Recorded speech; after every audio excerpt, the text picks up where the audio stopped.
Welcome to Learning by Association, a podcast brought to you by D2L, where we delve into the ever-evolving world of associations and the challenges they face in navigating the currents of change.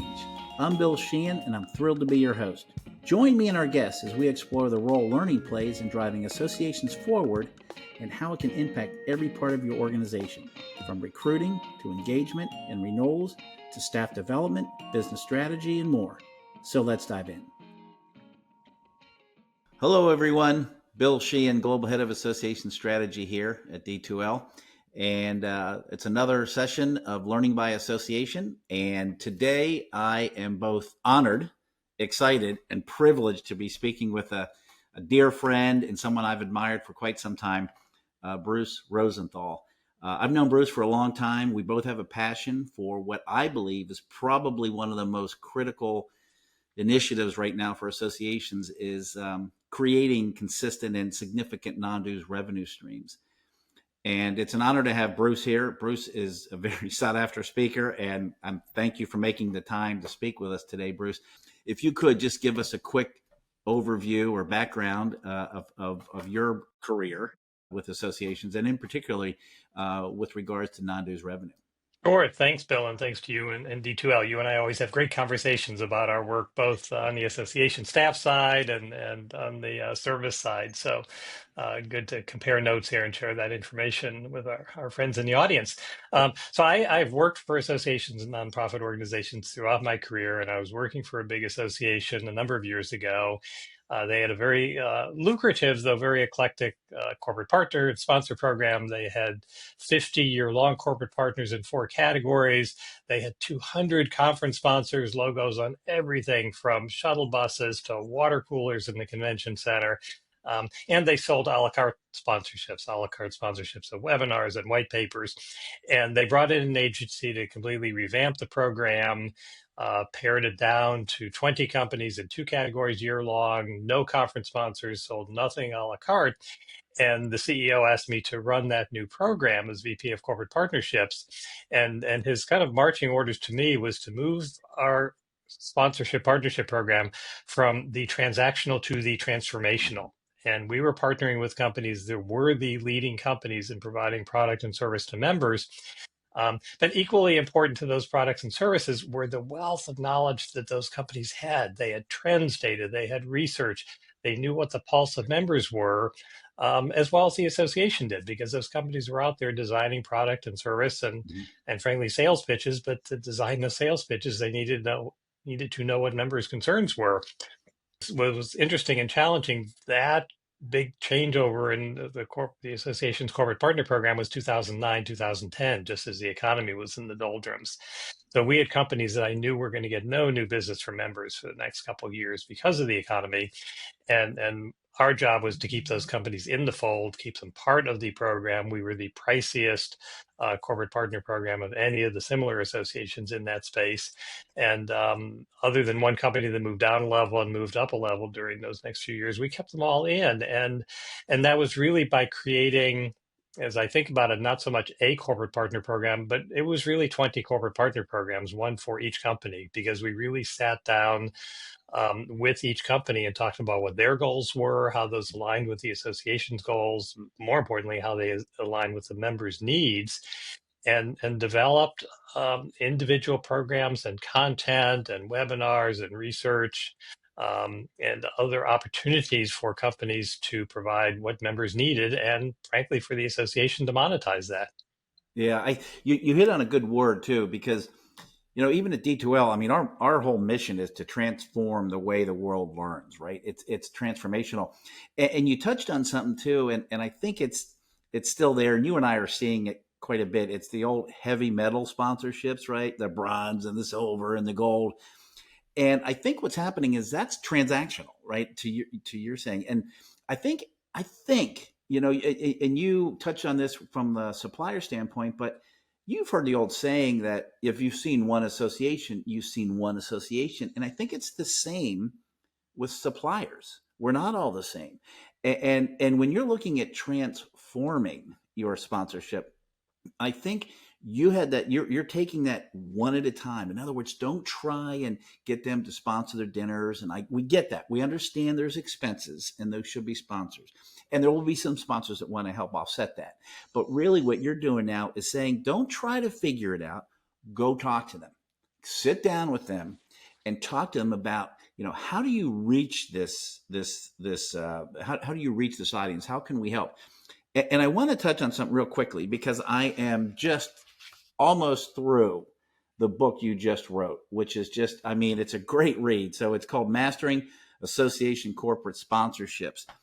And you talk on something here that it's like comparing a restaurant to a caterer. And I love that analogy. I just think that's really, really cool. And I think it would help association executives. They're not all the same. Like when there's a difference, kind of explain that, because you do a great job in the book. I don't want, but I want you to explain it. That analogy is just, to me, is so spot on. Yeah, I do. I do a lot of food and restaurant analogies. So, yeah, I think many, well, even kind of to fine tune it a little bit, I sometimes give the example if we were going to have an office party, retirement party, or birthday party for a colleague, you have two choices as far as food related services. You can kind of go to what here in the DC area and maybe nationally is Corner Bakery Cafe website. And you can kind of go to their website and you can say, oh, I'd like these kinds of sandwiches, or I'd like the sandwich platter with different kinds of sandwiches, and I'd like some extra pickles or tomato. And then you have the choice of the cookies or the brownies for dessert, and that's pretty much it. And it will be delivered and it will be fine. But if we go to a caterer, the caterer will not have a predetermined gold, silver, bronze, prepackaged set of sandwiches. They will sit down with you and say, well, tell me what kind of party you want to have. How fancy is it going to be? Are there any food allergies involved? Do you need anything prepared in particular? Oh, and by the way, do you need any decorations, or do you need someone to come and help serve that food? Or do you need music with that? And then we look at the kind of the end of the transaction, and where would we end up spending more money and have a better experience with that caterer, not Right. ordering off the website.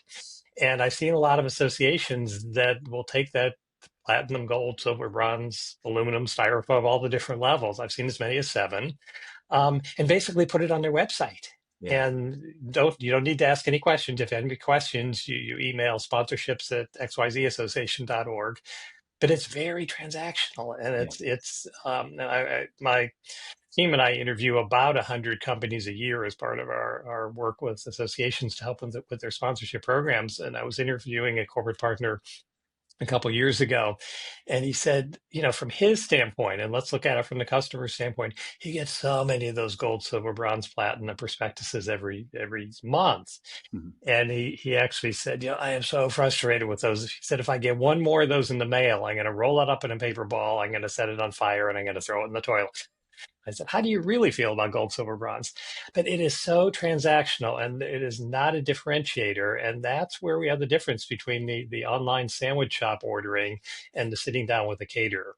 Yeah. And what I talk a lot about in mastering association corporate sponsorships is creating that catering model, or really in our space, it's more of a marketing agency model, because the caterer is very similar to a marketing agency. Marketing agencies do not offer gold, silver, bronze packages for Right. clients.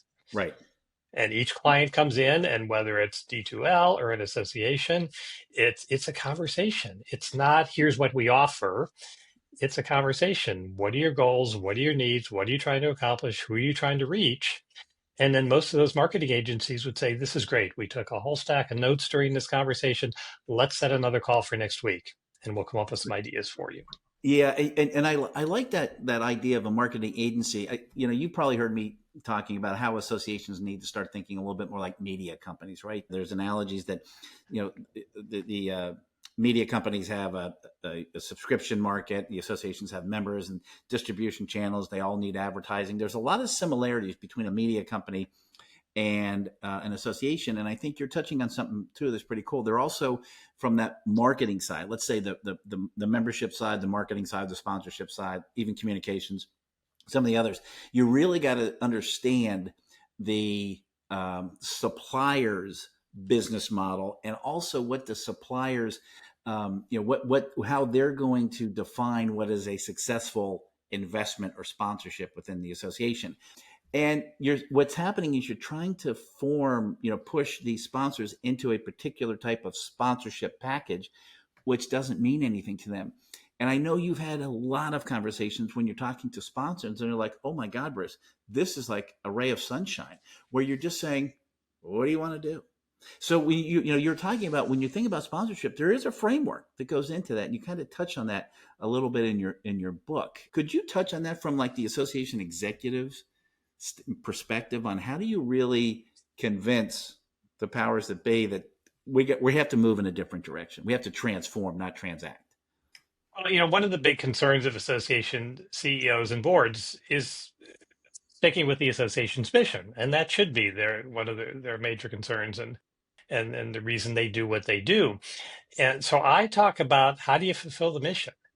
And the reality is now members need more information than ever.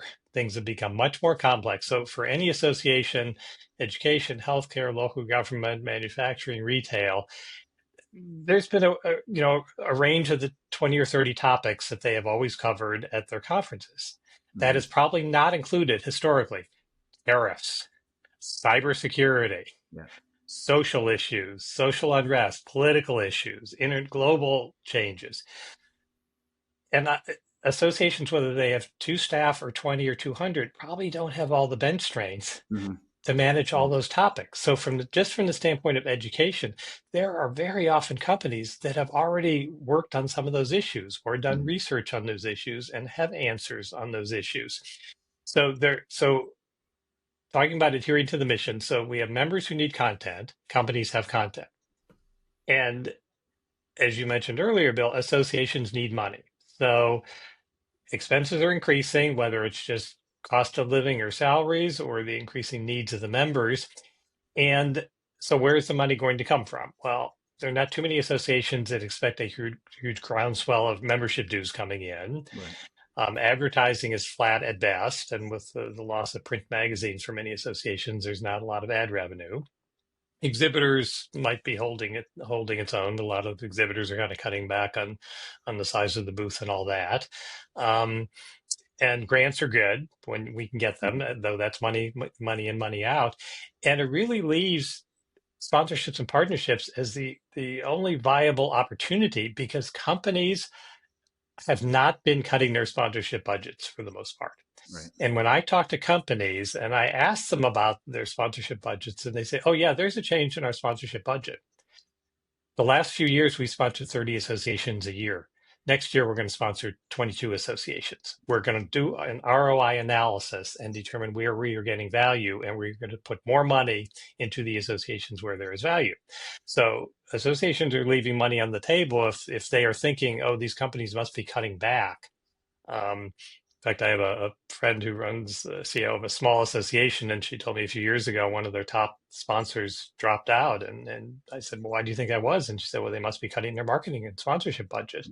I said, well, if you know them well, you may have a conversation with them, kind of a closeout interview. And my guess is they're not cutting their sponsorship budgets. They're cutting your association out of their Yeah. sponsorship budget and moving the money somewhere else. So companies are looking for value. I think the other shift, and you're right, associations look at, oh, we need money for the board dinner and we need money to underwrite conference registrations. That's a tactic. I think better to look at goals. The association needs more revenue, period.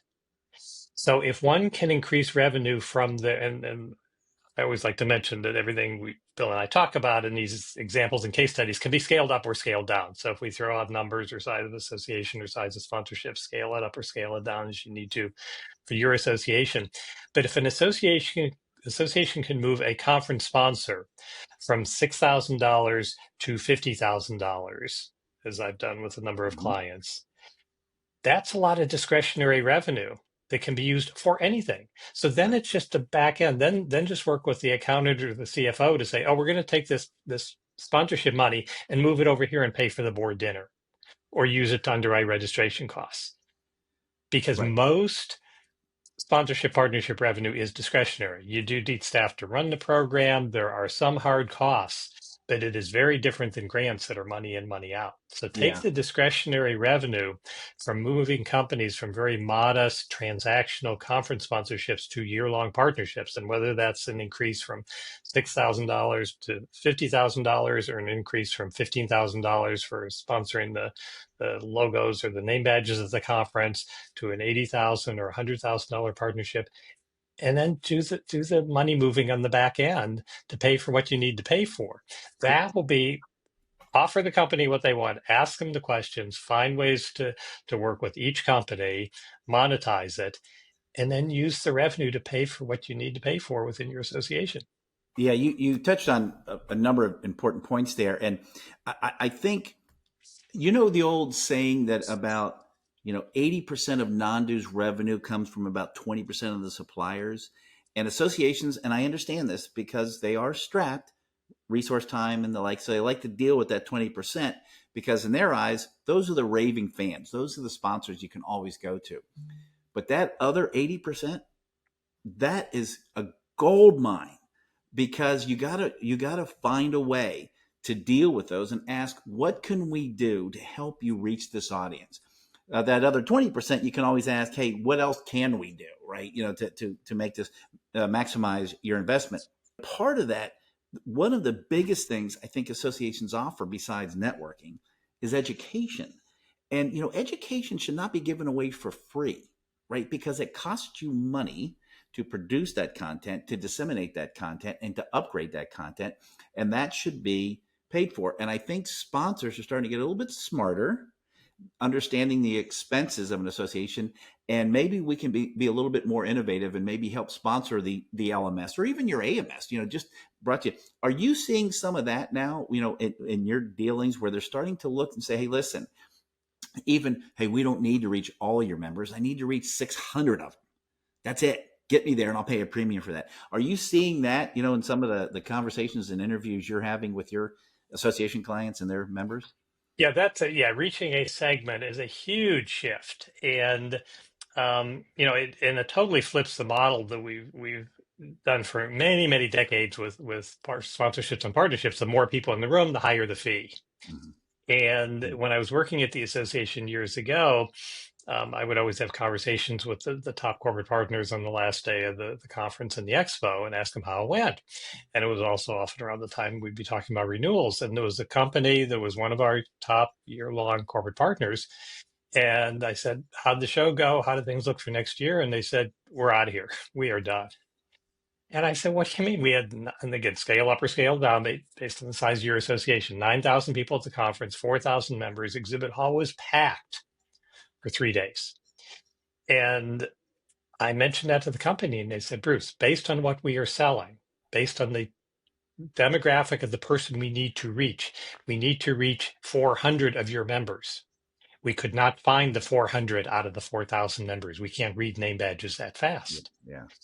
And as I'm trying to think, how am I going to salvage this? And I said, well, what if we in the next 6 months had kind of some lunch and learns, and let's pick 3 cities where you really want visibility, where you have a client prospect base, do a lunch and learn on an educational topic, see if there's a board member of the association in that city, and they can kind of host a lunch. And we'll invite handpicked list of the right 20 people for your demographic to each. And before I could finish the description, they said, "We're in. We'll be there." And I'm thinking, wow, they're going to reach 60 people instead of 4,000. Yeah. But that's where, to your point, Bill, they're looking at the ROI. And this is based on what they sell. They're thinking, wow, so if we reach 60 people, that's going to result in, these are educational sessions, not sales pitches. We're going to reach 60 people, and we figure maybe 9 of them will follow up with us for meetings. And that may result in 4 contract proposals, and that may result in 2 signed contracts. Mission accomplished. That paid for our sponsorship fee for the year, 2 contracts. They Right. can get their 2 signed contracts from those 60 people, not from the 4,000 or the 9,000 people in the convention center. Yeah. So I think one of the best questions to ask companies, do you want to reach a segment? Yeah. And then figure out how are we going to do that in an appropriate way. We're not just going to um, you know, generate email addresses or mailing labels and say, go to it. Just pound Right. those 60 people with your message.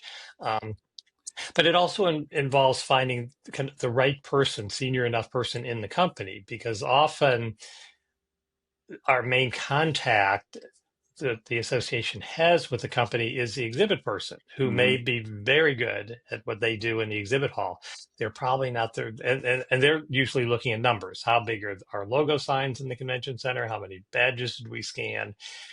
So what I'm often looking for is a more senior marketing person who I can say, does your company want to reach a segment? Are you interested in doing targeted webinars, targeted focus groups, targeted lunch and learns with a segment? We will work with you. Our association is the way to do that. Because as you said, Bill, associations really are that marketing engine, similar to the marketing agency that has access to a whole range of different audiences. Though I think the association has an advantage because you have a member relationship with that audience, Absolutely. whereas the marketing agency is going to have to go out and buy audiences or rent mailing lists or emailing lists. The association can say, oh, we can send invitations to those 60 people to be at the lunch and learn. We can send invitations to the 40 people to be at the focus group. Yeah. Yeah. So you touched on something that I'm kind of passionate about too. Associations, most associations today, they spend 50, 60, 70, maybe 100 years building their brand. Right now, technology has been a disruptor through that, and things have changed on the way reach the members and get them engaged. And I always say the associations were the original social network. Back in the day, you had to go to events and talk to like-minded individuals at hotels and learn about what's going on. A lot of social gathering and a lot of knowledge transfer, and it was great. But with the internet and cell phones and everything else, there was that disruptor, and so you didn't have that type of opportunity to get together and be that single source of truth, if you will. And so I think associations really need to put a stick in the ground and say, hey, listen, we're going to remind people that we are the single source of truth, that what we say is trusted, it's vetted, it's complete. Um, and I think that's where the sponsorships really have a chance to rise, because how else are you going to reach this audience under such a trusted umbrella? And that's why associations should not be as afraid to ask for money. But if the sponsor says no, ask them why not. How else are you reaching this audience? So can how would you tell those marketeers and some of the sponsorship folks and the membership folks, and when they're talking about this, how to approach a sponsor to really think, let's think differently. Let's be more transformational. Well, I'd really, and I hesitate at times to use the word sales because of Right. kind of the connotation. So maybe it's relationship sales. Um, but I remember I have a friend who used to run a sponsorship program in an association. She was moving on to work for another association, but she was training her replacement, and her replacement said, "So tell me, in this process of working with companies, how do you hook them and reel them in?" And she was like, "No, that's not what it's not the type of sales." And they work really well in some sectors. Right. But you're right, Bill. The associations do have that trusted brand, but there still has to be the value there. Mhm. And the big change that I saw, so I started consulting a few years before COVID. And when I asked companies questions like, where else are you going for, or why are you sponsoring the association? Why have you sponsored for so many years? And pre-COVID, I would get answers like, I don't know. We sponsored for 20 years. We're kind of finger to the wind. Seems like the right thing to do. We don't want to pull out of the show and then they'll think we're out of business or we don't like them or something. So we'll be there next year. And then associations, through no fault of their own, couldn't have conferences for 2 years during Mhm. COVID. And surprise, companies didn't stop marketing. And that's when they started getting savvy around, okay, they couldn't travel either. So how could they do online sales calls Mhm. that might not have been received well by customers pre-COVID? And how could they use social media, or how could they create online communities with educational information for the association's members? So also pre-COVID, when I did competitive analyses for association clients, we'd come up with 15 or 18 others, similar education associations or similar nursing associations, other places companies could go. So now we shift to post-COVID lockdowns.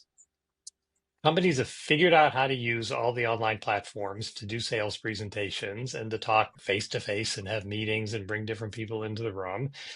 They figured out how to do online communities. So I've talked to companies that have said, wow, we have an online community of 2,000 of the association's members, and we just push out educational information.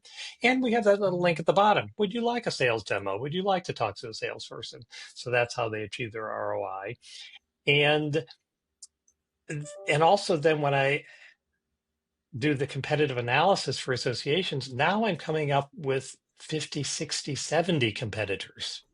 Yeah, And it is everything from similar associations, in some cases, very different associations. So if it's a company that's offering consulting services or health insurance services, they're serving 6 or 8 different verticals. mm-hmm. So all of a sudden, if that company is getting more value from the retail association than the education association, those associations are competing for the same sponsor's attention. Yep. And companies, back to the model I mentioned earlier, where they're cutting back on the number of associations they sponsor, they're not necessarily going to sponsor all 30, 40, 50 associations in that sector, national, state, competing. They're going to say, if we're getting more value at the retail association that's meeting our Right. ROI, we'll show up and maybe do a small booth at the other association, but we're not going to spend a lot of money there. So it's become much more competitive, and companies can now reach and teach on their own. And that is a huge change, because when Mm-hmm. I was working with the association back 10 years ago, if a company wanted to reach and teach, it was like, I'll give you the list of rules. You can submit a proposal. That Right. proposal will go to a committee. Then it'll go to the scheduling committee. And I think we can get your webinar up there in 6 months. And now Yeah. the company is like, wow, we've created that online community of your members. And we can get a webinar out there in 6 weeks and Yeah. promote it and get more Yeah. people. And it off. So I was doing an interview with or an exploratory call with one of my client associations and one of their corporate sponsors a couple years ago, and we were talking about ways we could feature the company's expertise and position the company as a knowledge leader. And the association CEO said, yeah, we could get you on some of our webinars. You could have a seat on the faculty. We probably reached 200 people on each of our webinars. And the company said, well, that's interesting. Our company does webinars and we reach 800 to 1,000 people.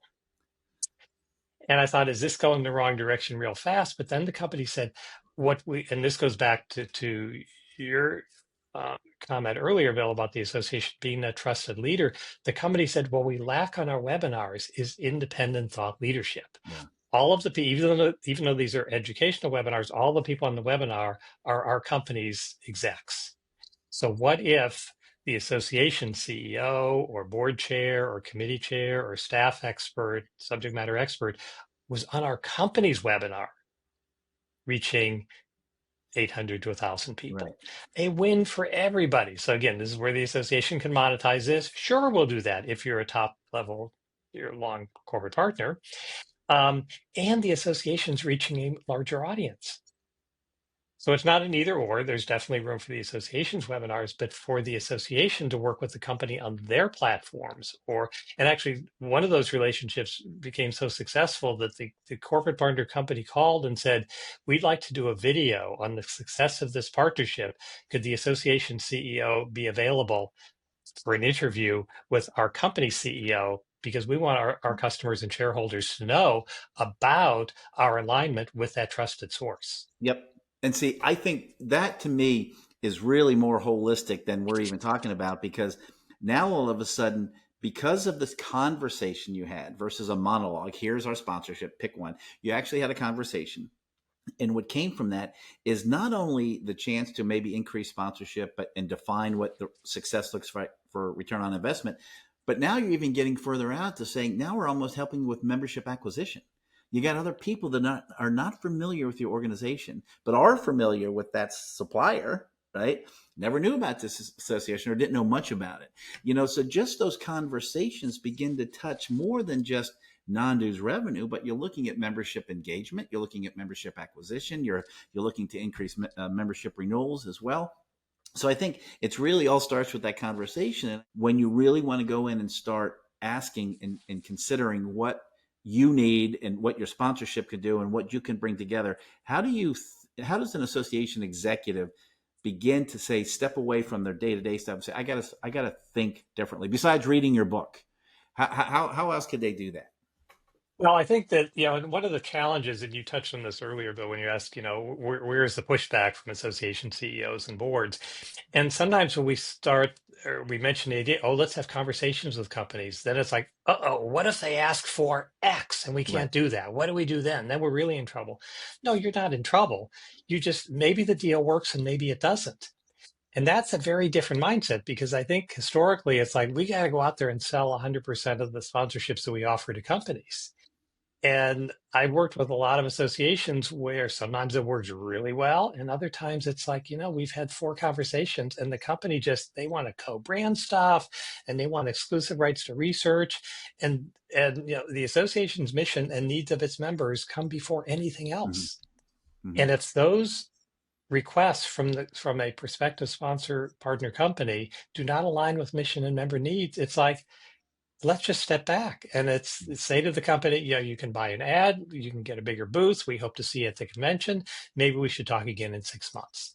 That's a different model than to what we have historically done, because I think the other hesitation is then when I talk to folks like directors of sponsorships, it's like, oh, so then I need to go into my boss and say I just turned down a $50,000 deal because it didn't work. And it's like, right, you did, because the greater integrity of the program is not undermining it with something that's not in alignment with mission and the needs of its members. So we need to recognize that all deals don't work, and that having those conversations with companies, and the CEO of the association where I used to work pointed out what should be the obvious. The association's members and the sponsor's customers are the same people. We're all talking to the same individuals. So finding out what those member customers need and working on those solutions together. Um, and I think what we're seeing now, and often in the interviews that I've been doing with corporate partners for association clients the last 6 months, I'm asking about, so things have changed in Washington the last 6 months, you might have heard. A little bit. Tariffs, executive orders, changes in grants, how's that affecting your company? And the answers vary. But what I'm hearing from some of the companies is, and they're comparing it to COVID, we want to be here and help members in the time of need. Yeah. So Right. whether it's looking for cost saving solutions or strategy solutions, the companies recognize in many cases the sales are taking longer because budgets are being trimmed down, whether it's any type of member organization in any association. But companies are saying they want to be there in a time of need. So I think one opportunity for associations to latch onto that, I assume many associations have set up in the last 6 months a task force. Yeah. How do we deal with tariffs? How do we deal with how DEI is changes in DEI regulations are affecting our space? Bring in the corporate partners to be on the Yep. task force. Ask them to Amen. sit at the table. They will, I think, know from that invitation they're not supposed to be bringing a PowerPoint and sales brochures. Be part of the conversation. Right. Your company manufactures. You are providing product to our members. Our members are concerned that those products might cost more. Come and be on the task force and talk to us about the impact of that. Treat them as partners. And I'm working now with a client who a colleague and I had built their corporate partner program a year ago, and the association called and said, the program's been out there. We've been implementing it for a year and a half. Could you do interviews with the companies and ask them how they like the new program? So these are confidential one-on-one interviews. And what the companies are saying, they're not saying the new program is perfect, but they're saying we feel like a partner. We're Yeah. part of the conversation. They are asking for our input. And in some cases, unsolicited, they're saying, and we're not getting that from other associations. Yeah. So we talk about the competitive advantage. The associations that are out there with a better offer, with an offer to collaborate and truly partner with companies, are the ones that are going to benefit. Yep. Bruce, and I've heard you say this, and I've been in conferences where you said this. The suppliers don't want to just be at the table; they want to have a voice. And now I think COVID was the catalyst for this. But I think now more than ever, there's a much more openness of associations working with suppliers, because back pre-COVID, we always joke the suppliers wanted you to be successful. Yeah, that's why we'd sponsor you. Now, when COVID hit, we said, oh my goodness, we actually need you to be successful, because if you guys go under, we go under, right? Because, we need your membership and access to the membership. And so I think now, associations are starting to get a little smarter when they're going to talk to suppliers and even the board of directors that, listen, we need so much money to make this stuff work. I believe that somebody who has to be behind this just as much is the board. The board has to start thinking, we got to start thinking like a company. Do you work with associations on saying, hey, we need to kind of educate the board? When I work with associations, we usually would like to interview all three stakeholder categories: staff, board, and the corporate sponsors. And we do those interviews for two reasons. One is we get really good information. What is sponsorship value? Similar questions for each of the three stakeholder groups. Why should the association have sponsors? What sorts of benefits could you offer? But the second reason we do the interviews is so they are part of the process. Mhm. And it's just kind of human nature. If we go back to either any of those three groups afterwards and say, we've been working on this for 4 months, here's the new partner program, hope you like it. Any of those groups, staff, board, or corporate partners, are going to say, oh, you developed that all by yourself and never asked me about it. So we build that engagement from the beginning. And then when we do recommendations reports, we're often asked to do those presentations to the board also, so that they understand that it is very competitive. Companies have choices. Um, the um, the importance of mission and members come first. In fact, one of the first things that we do when we start working with a client is put together guidelines. And there's a link in the book to some bonus content, and one is a set of model guidelines. So it is very clear from step one. Here are the guidelines. Here are the types of companies that can and cannot be corporate partners. Corporate partners can't be involved in legislative or public policy, or whatever the 8 or 10 guidelines are. And that information is developed and shared with the board and staff first, so they understand, here are the guidelines. We're not just selling everything to anybody, and we're not endorsing products. Here are the guidelines. And then we share that information with the corporate partners. And we say, these are our guidelines. And by the way, look at the last guideline on the sheet. The last guideline is, if the partner company violates any of these guidelines, the CEO of the association has the authority to terminate this partnership immediately. I've never seen it come to that, but at least that makes it very clear to the board and to the staff up front. These are the types of companies we will partner with. These are how we will partner, and this is what is a violation of the guidelines. So it's very clear to everybody up front that we are looking for true partnerships. But the interests are very integrated. I was invited to an association's corporate advisory council meeting a couple years ago. It was in the healthcare sector, a specialty group of doctors. And the folks around the table were the association's board and senior executives from each of their 10 or 15 top tier year-long corporate partners. And the discussion for the hour is, what are the major challenges facing our profession of doctors?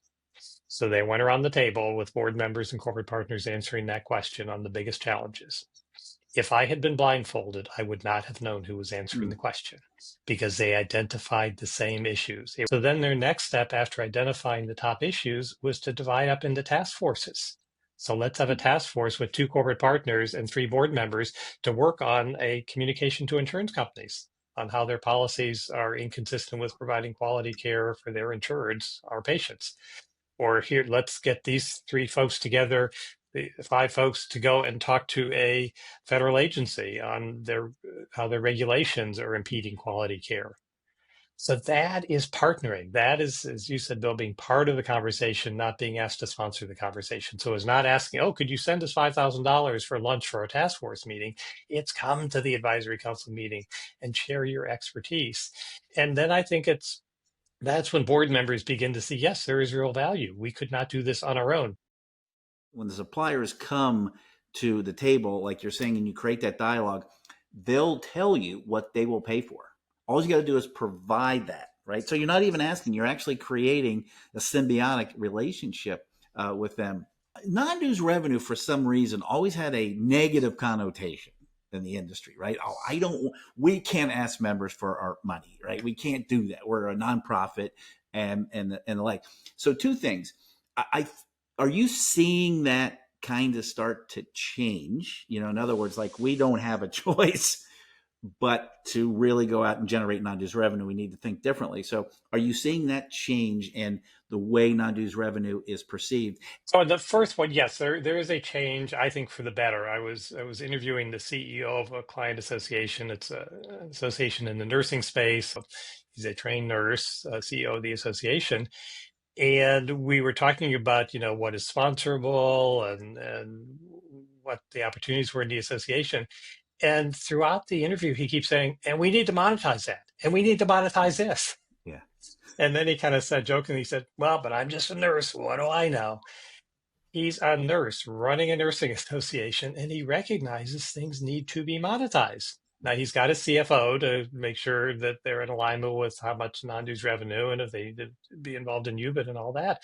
But he recognizes, like that marketing agency, they have a huge communications operation there. They have multiple communications channels. They have subject matter experts. They have segments of members that are incredibly important to companies.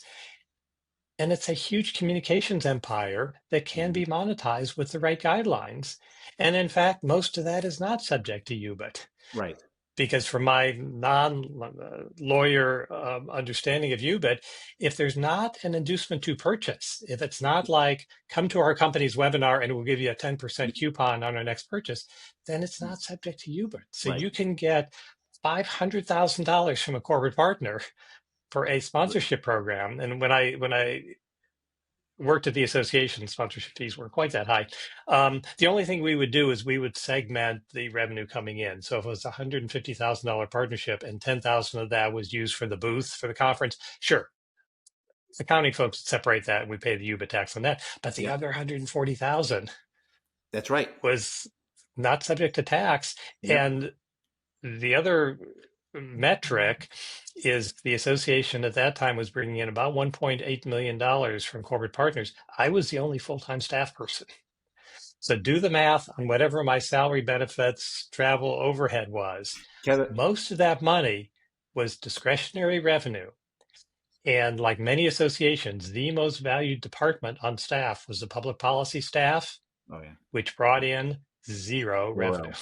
Yep. So there were valued lobbyists on that association staff, and it was the revenue from the corporate partners who were paying for those lobbyists. So that's where, again, not compromising mission or member needs or member value, but explaining to boards and CEO, do we want those lobbyists?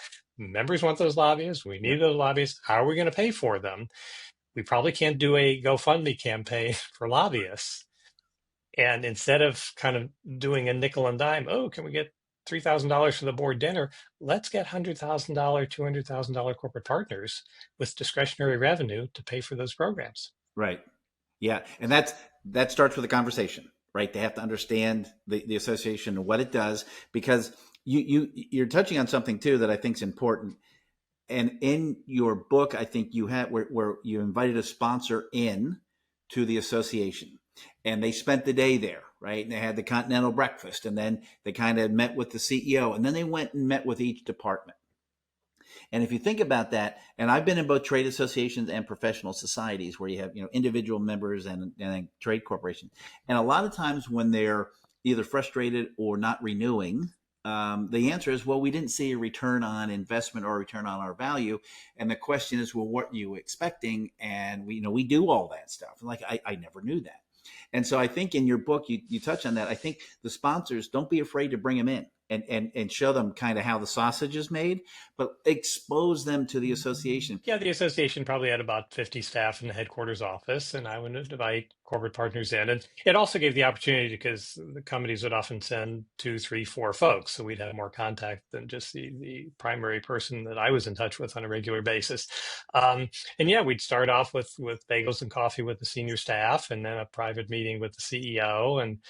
And he would kind of sit back and he'd say, well, what are you hearing from our members? And we'd hear all sorts of good information. And, the companies would ask us questions. And yeah, and then I kind of chunked out the rest of the day. Let's talk to the education staff and the social media staff and the public policy staff. We could talk about the big public policy issues facing the members.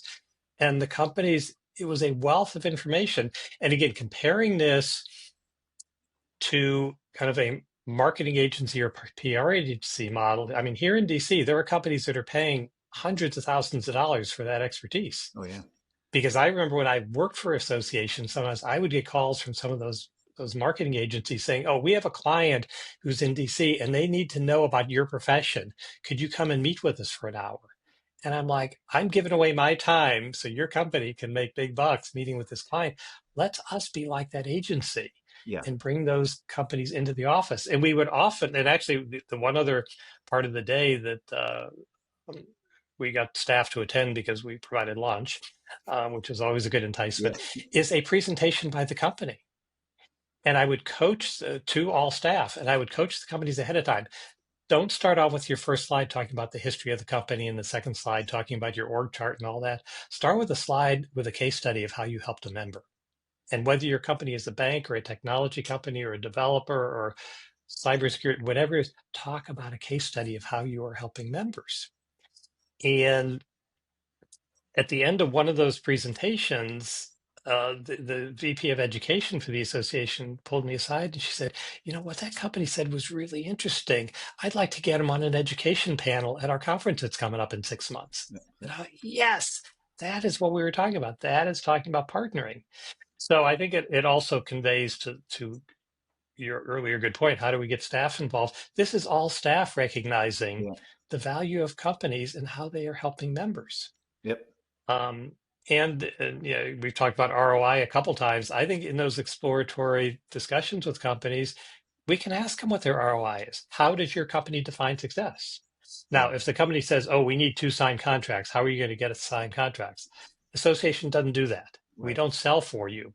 But if you want to be positioned in front of the right audience, or if you want those contracts around a new service that you're offering, we can do some case studies and push those out to members. So your company needs to educate to sell, not sell to educate. Right. But knowing what their ROI is, and I think that's also where some associations are like, "Oh, what if they say they need 20 contracts?" Well, then you can say you don't know if they'll be successful.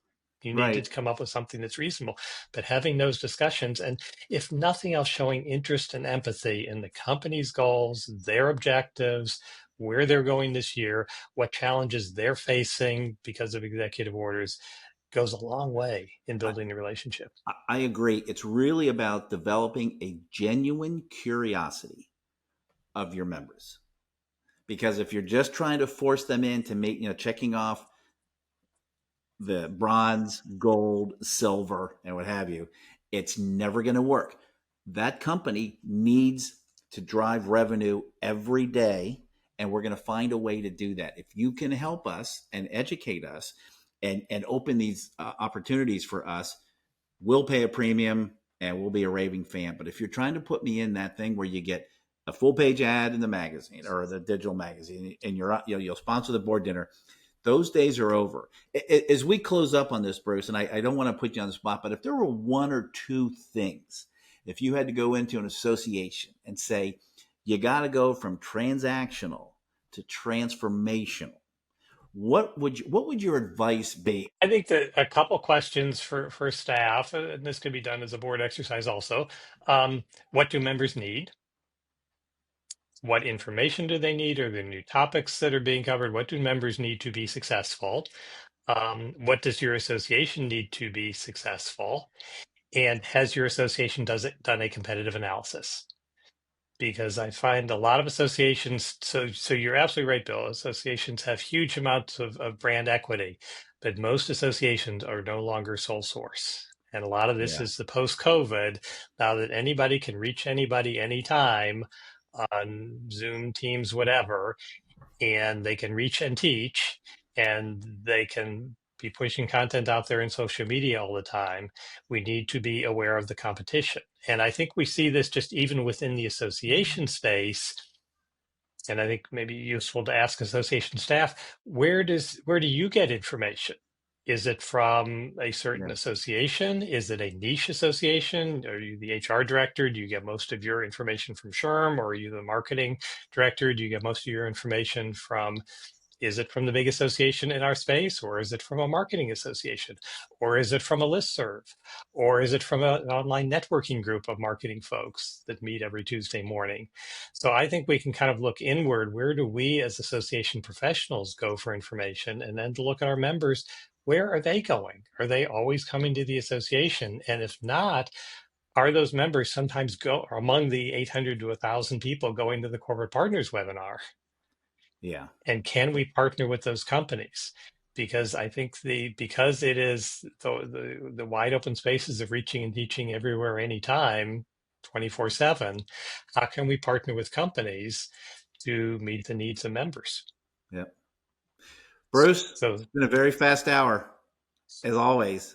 I really can't thank you enough. And again, I just want to do another shout out to your book and congratulate you on this, that Mastering Association Corporate Sponsorships, how to create strategic sponsorships that add revenue and member value. And I can't think of anyone better to write that book than you. You've had so much experience in doing that. And it's been an honor. And I really appreciate thanks, you Bill. taking the time. Glad to do it. And folks who want the book, it is on Amazon, Mastering Association Corporate Sponsorships. And definitely, I think, a good read. And we really designed it, in two sections. It's kind of the why should we create sponsorships, and then the how. And, kind of based on that restaurant model, if we wanted to open a restaurant, why? What is the competition? What does the neighborhood need? What are the clientele in the neighborhood need, and get the board involved in that discussion. And then the how do we really put it together? How do we price? How do we reach out? How do we do those exploratory calls with companies? So I think it's designed as kind of a quick read that good for the sponsorship director to read it, and then the next stop would be to the executive director or CEO and say, boss, got a book for you to read. Yeah, and it's a great read. I'm telling you. I mean, you can burn through that pretty quickly. And I go back and highlight. It's really excellent. It brings back some very fond memories when I was in the association space and how we're doing this. But I think you touched on something too. The why and how are so critically important. And I really believe if you understand the why, you can figure out the how a lot easier. It's been an honor, Thanks, Bruce. I Bill. really appreciate this. You've been listening to Learning by Association, a podcast where we delve into the ever-evolving world of associations and the challenges they face in navigating the currents of change. This episode was produced by D2L, a global learning innovation company helping organizations reshape the future of education and work. To learn more about our solutions, please visit www.d2l.com. And don't forget to subscribe so you can stay up to date with new episodes. Thanks for joining us, and we'll see you next time.